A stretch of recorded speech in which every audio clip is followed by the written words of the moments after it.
On the night of September 9th, the Israel Defense Forces, IDF, launched a sudden strike on the upscale West Bay Lagoon neighborhood in Qatar, northern Doha, Qatar, home to several top Hamas leaders.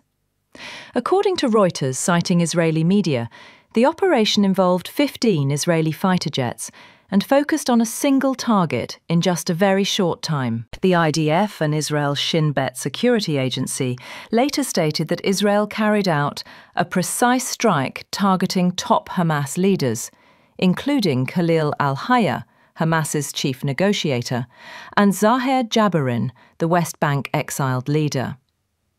Israeli Prime Minister Benjamin Netanyahu called the attack fully justified and an independent Israeli operation. Qatar's Interior Ministry reported one of its security personnel killed and several others injured in the strike. Israel said the operation was self-initiated and carried out in retaliation for the September 8th shooting in Jerusalem that killed 6 people, as well as Hamas's coordinated attacks at the end of 2023. The armed group reported that its leadership survived, but 6 others were killed, including the son of Khalil al-Hayya, Hamas's acting political chief and key negotiator, along with his chief of staff and 3 other members. Qatar likely thought it was immune from Israeli strikes.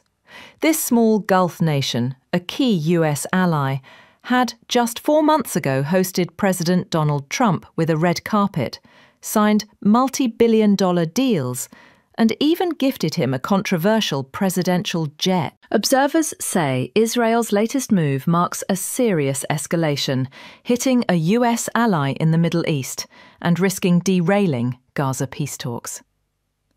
Firing missiles unilaterally at Qatar, a sovereign nation and close US ally working with us to mediate peace, does nothing to help Israel or US goals, President Donald Trump wrote on social media.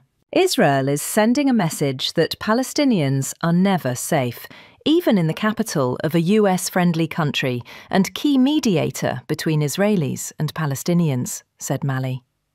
What are Egypt and Turkey thinking?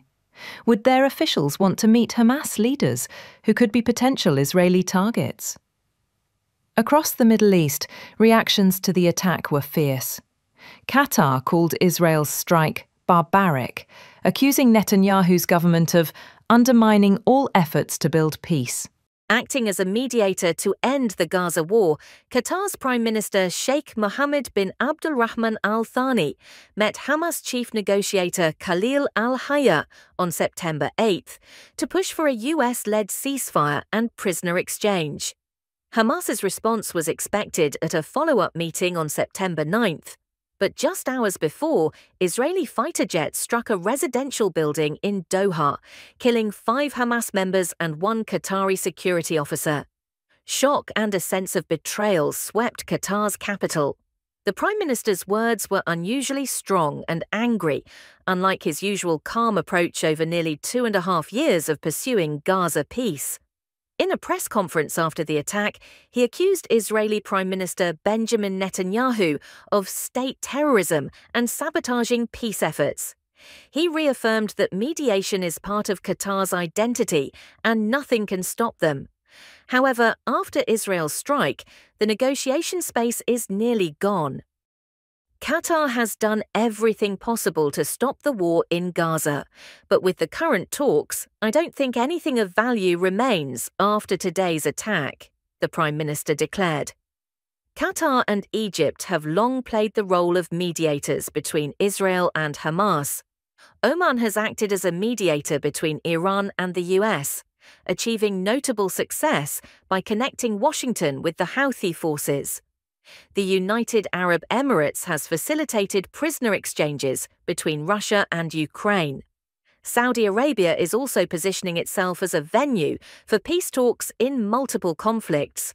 Leaders of all these countries are surely watching President Trump's response as the US appears powerless in the Middle East.